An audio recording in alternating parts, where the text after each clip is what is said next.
Welcome, glad you could join us. This is the parting sections for this particular cut, a modern shag kind of cut, an update in the current trend, if you will.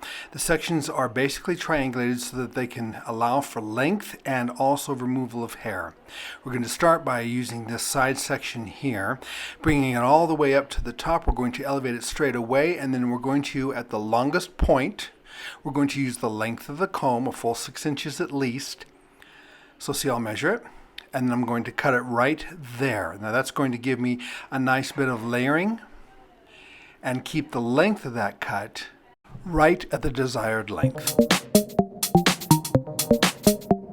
Now we're going to do it on the right side. Same thing, sectioning behind the ear, over directing up, measuring from the longest point.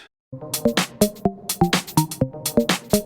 can see my longest point there. I'm going to measure from there.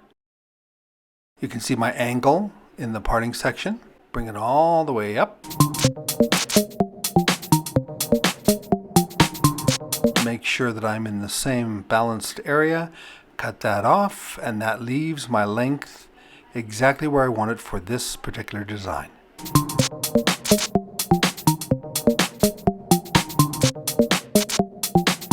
You can now see the perimeter's length and texture. This is key to the look.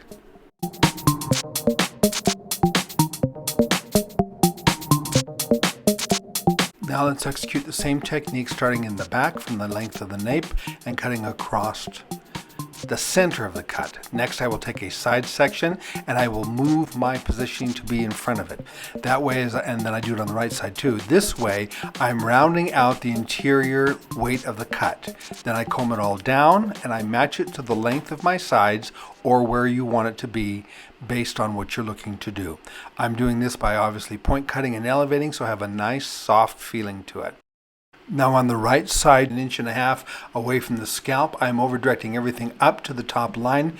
I'm cutting it nice and tight.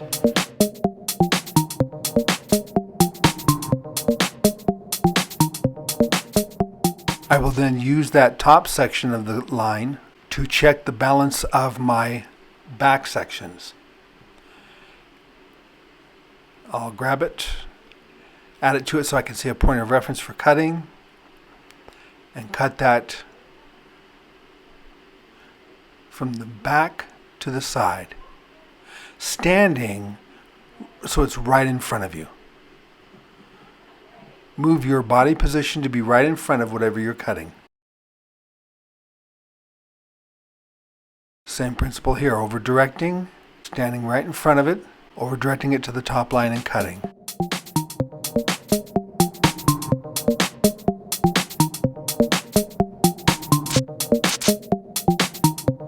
Now, if you're observant, you're going to notice that I am not technically standing where I'm telling you to stand each section. Why is that? Well, so that you can see it, so we can get the camera in there so you can see it. But basically, the more you stand, as I'm telling you to, right in front of the section you're cutting, the better the line will look, the longer it will last, the better your haircut will hold.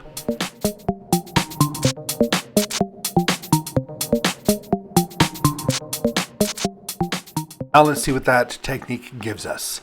The sections I have left out are completely disconnected from the much shorter triangulated section. Here I'm going to do a repeat on the left-hand side. Same thing. I've measured it to match the right, over directing it straight out, standing straight in front of it, and then cutting it. Next section, we're going to go from the back of the side to the back of the head, and works its way into a bit of a triangle shape in the back. You'll see in a moment.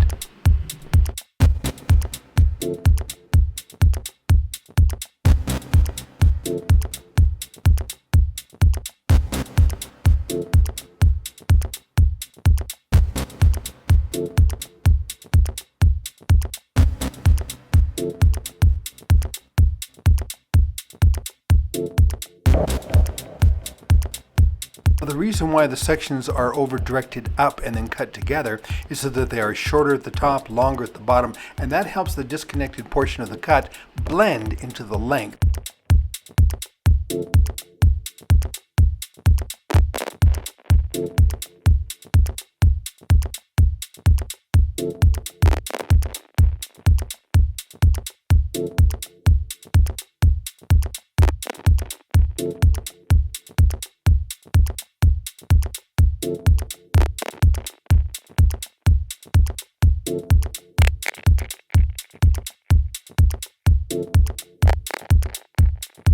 Now you can get the shape of the cut, very triangulated as you're looking at the back.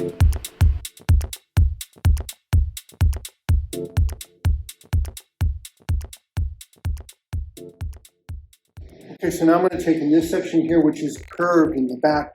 I'm going to let out very small see-through sections and cut them curved as well, going from the top of the back of the ear on this side around to the top of the back of the ear on the other side.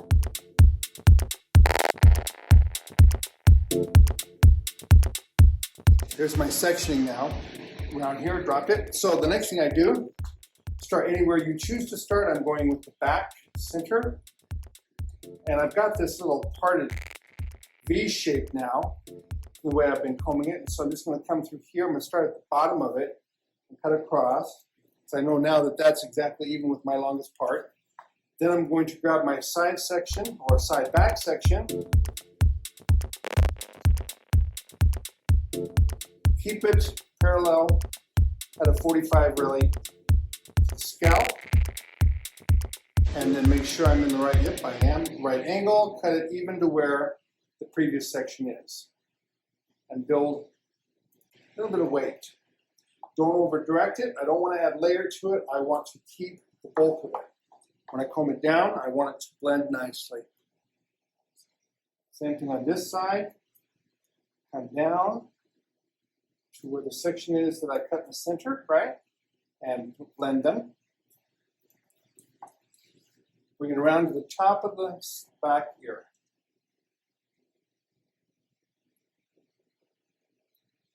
Now at this point, if you want to, because you can see the density, you can see how it's doing, you can decide whether or not this is going to be included or not. And in my case, it is. Not much here to cut off. I didn't take the section too far forward, but I can refine that, add a little bit more to it.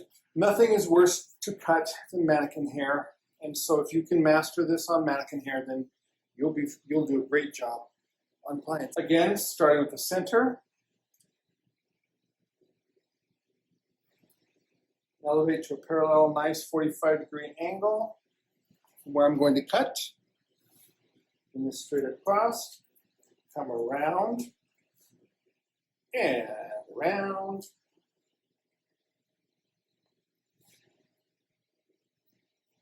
I already know this is going to lay down. I don't need to waste a bunch of time combing it down, making sure it's going to be okay. I already know it's going to be okay. I've already seen it, how it lays when I dampen it. Now I've got a little bit into the top front.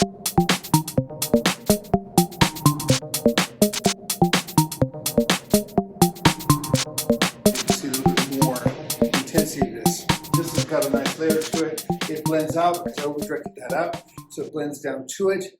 Gives us a very modern, different shape. See this sticking out a little bit? Add a little bit of water, that's fine, don't worry about that. You know it's going to be okay, you saw it from before. Notice I completely leave alone my triangulated section that goes to the back. Okay, notice that. Completely leaving it alone, it's not involved. Bring it through, I can see it good. Flip it up, yep, there's my guide. Come across. That around, nice and soft. Yep.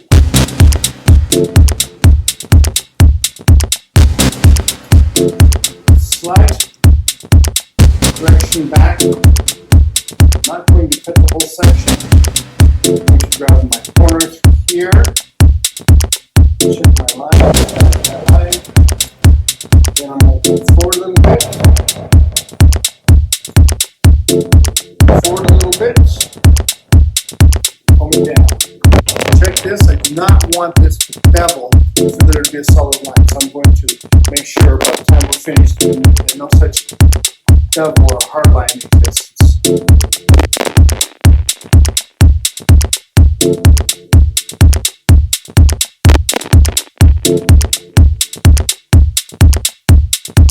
A little refining in these front corners by over-directing them up and down. Softens the blend. Now I could take my Hikaris and I could point cut it until I get a stronger blend, but frankly that would take a long time. So I'm going to use my Jaguars. Nice and aggressive shear.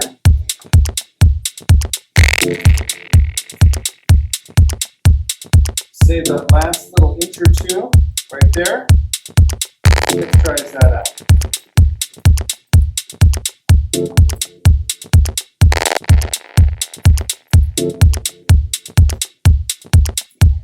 See my line and then it blends. This one's a little higher and this one's going to go a little tighter. So what I'm going to do is I'm going to come up a little higher here in my direction, and I'm going to cut this a little bit deeper, including here.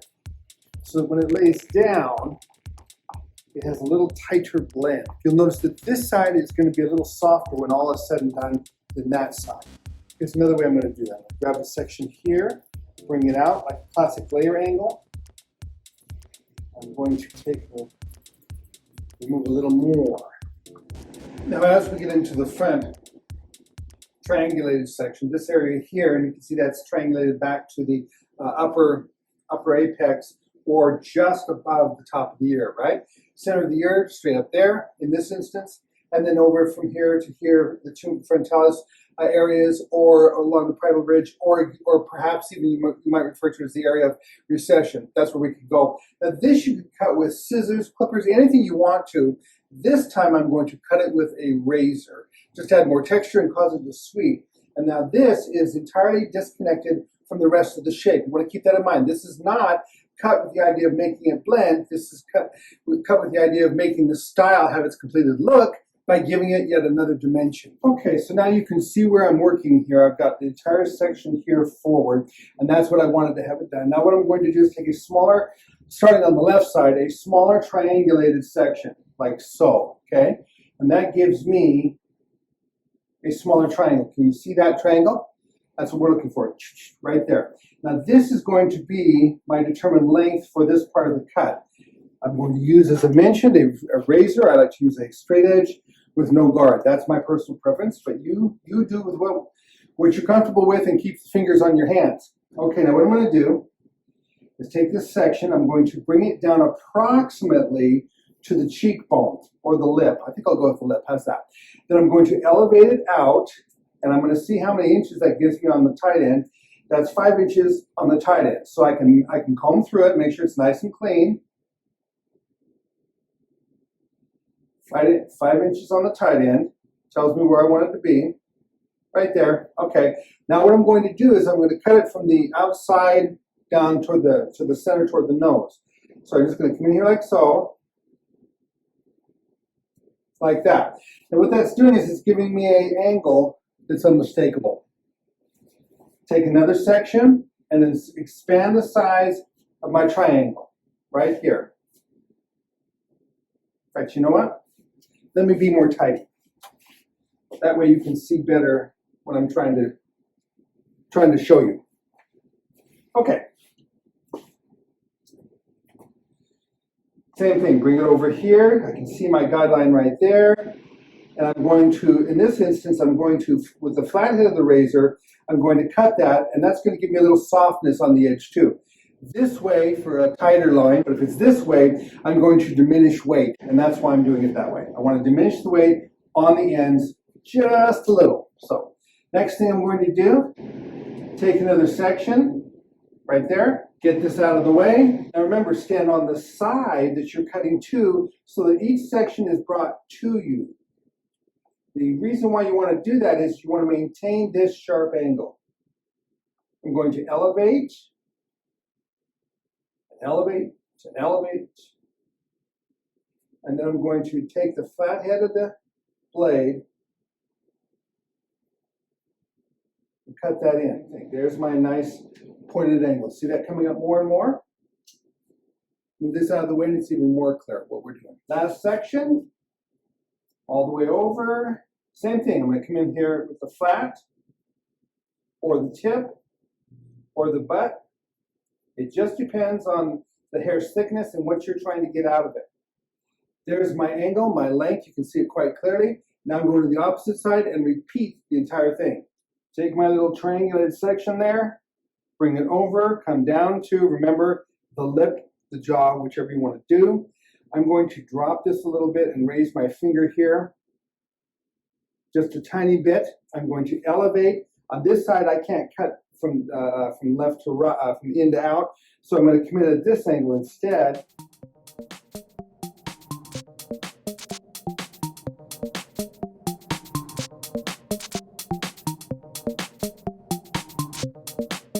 Same thing. Now you can see it better, I believe.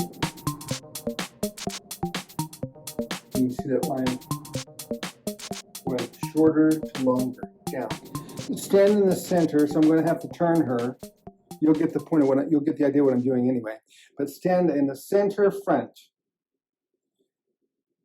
just in front of her face, center to her nose. Careful not to remove too much. I'm now going to use the tip of the blade. I'm going to go through here and change the thickness.